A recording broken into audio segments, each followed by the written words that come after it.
पुरानी पेंशन योजना बहाली को लेके यहाँ धरना प्रदर्शन चल रहा है, तो मूलतः क्या मांगी है सर आपकी?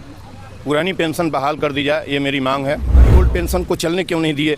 और कॉन्स्टिट्यूशन में राइट टू इक्वलिटी का व्यवस्था है 14 से 18। आप पेंशन जो माननीय है, पेंशन 50,000 से लेके और एक से अधिक काउंसिल मेंबर हैं उसका पेंशन, लेजिस्लेटिव मेंबर हैं उसका पेंशन, मेंबर ऑफ पार्लियामेंट हैं उसका पेंशन, एग्जीक्यूटिव मेंबर हैं उसका पेंशन, इस तरीके का पेंशन। और पेंशन आपने ओल्ड पेंशन रोका क्यों? सबसे बड़ी बात यह है कि आपने बदलने की दुस्साहस कैसे की? आपके पास फंड नहीं था पेंशन का, और ये जो पैसे की होली खेल रहे हैं, निरर्थक पैसे को डुबा रहे हैं, इसके लिए फंड है। कर्मचारी बुढ़ापे में कहाँ जाए? पूरी जवानी उसकी आपने खा ली है, पूरी मांसपेशियां उसकी निष्क्रिय पड़ गई हैं। बुढ़ापे में किसके दरवाजे पर भीख मांगेगा? पूरे जीवन भर उसने विभाग को आगे बढ़ाया। क्या करना चाहते हैं?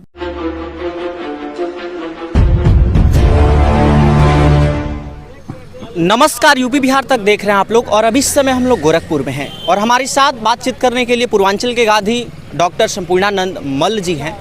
और हम आपको बता दें कि आज पुरानी पेंशन योजना बहाली को लेके यहाँ धरना प्रदर्शन चल रहा है, तो मूलतः क्या मांगी है सर आपकी? पुरानी पेंशन बहाल कर दी जाए, ये मेरी मांग है। और पुरानी पेंशन जो है कर्मचारी का बुढ़ापे का जीवन है, बुढ़ापे की लाठी है। अभी एक मित्र ने कहा कि पेंशन पिता है और पेंशन जो नौकरी पिता है और पेंशन पुत्र है। बहुत अच्छी बात उन्होंने कहा। और पेंशन आप पेंशन छीना क्यों आपने? सबसे बड़ी बात है वो तो कह रहे हैं हम छीने नहीं है, न्यू पेंशन स्कीम एनपीएस लागू किए हैं, वो कह रहे हैं। पेंशन आप जहां आप पेंशन 10 रुपये देते हो वहां आप 2 रुपये देने लगिए। आप क्यों बदले हैं? आपके मर्सी की ज़रूरत इसमें कहाँ पड़ गई? हमारी ओल्ड पेंशन को चलने क्यों नहीं दिए?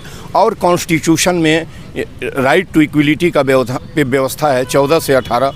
आप पेंशन जो माननीय है, पेंशन 50,000 से लेके और एक से अधिक काउंसिल मेंबर हैं उसका पेंशन, लेजिस्लेटिव मेंबर हैं उसका पेंशन, मेंबर ऑफ पार्लियामेंट हैं उसका पेंशन, एग्जीक्यूटिव मेंबर हैं उसका पेंशन, इस तरीके का पेंशन। और पेंशन आपने ओल्ड पेंशन रोका क्यों? सबसे बड़ी बात यह है कि आपने बदलने की दुस्साहस कैसे की? आपके पास फंड नहीं था पेंशन का, और ये जो पैसे की होली खेल रहे हैं, निरर्थक पैसे को डुबा रहे हैं, इसके लिए फंड है। कर्मचारी बुढ़ापे में कहाँ जाएगा जब पूरी जवानी उसकी आपने खा ली है, पूरी मांसपेशियां उसकी निष्क्रिय पड़ गई हैं? बुढ़ापे में किसके दरवाजे पर भीख मांगेगा?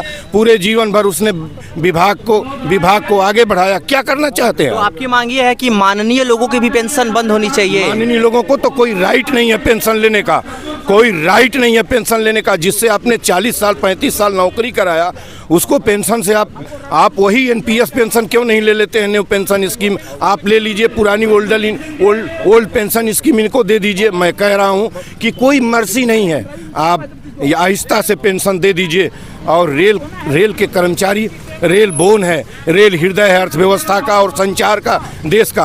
आपने रेल तोड़ा और रेल कर्मचारियों सहित सारे कर्मचारियों को पेंशन क्यों रोका है? किससे पूछूं पेंशन क्यों रोका गया है? क्यों यह अनकॉन्स्टिट्यूशनल काम किया गया है? क्यों यह क्राइम किया गया है? पेंशन रोक के पेंशन क्यों नहीं देंगे? अगर सरकार ओपीएस नहीं लागू करती है तो ये धरना कहाँ तक आगे जा सकता है?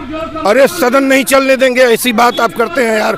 आप लोग बार बार यही बात क्यों करते हैं? सदन नहीं चलने दूंगा। क्योंकि बात इसलिए भी करनी पड़ रही है ना, क्योंकि 20 साल हो गए हैं। मेरा राइट है, 20 साल नहीं, चाहे जितने साल हो गई हो, वो मेरा राइट है। सदन में कैसे बैठ जाएंगे? ये हम इनको वोट दे के भेजते हैं, इनकी पैर को यहीं बधिया बना देंगे, इनको नहीं देने देंगे। और क्या समझते हैं हमारे बीच आएंगे, पेंशन ले लेंगे, इनके सदन से निकाल के पेंशन लेंगे। लास्ट में सरकार से क्या अपील रहेगी आपकी? पेंशन दे दे सरकार, ओल्ड पेंशन स्कीम, बुढ़ापे का सहारा कर्मचारियों का। जो वृद्ध है, जिसका जीवन उससे करता है, बुढ़ापे में जो उसका मदद करता है, उसके एक बेटे के समान उसका पेंशन है। सरकार फौरन पेंशन दे दे, यही मेरी मांग है। बहुत धन्यवाद।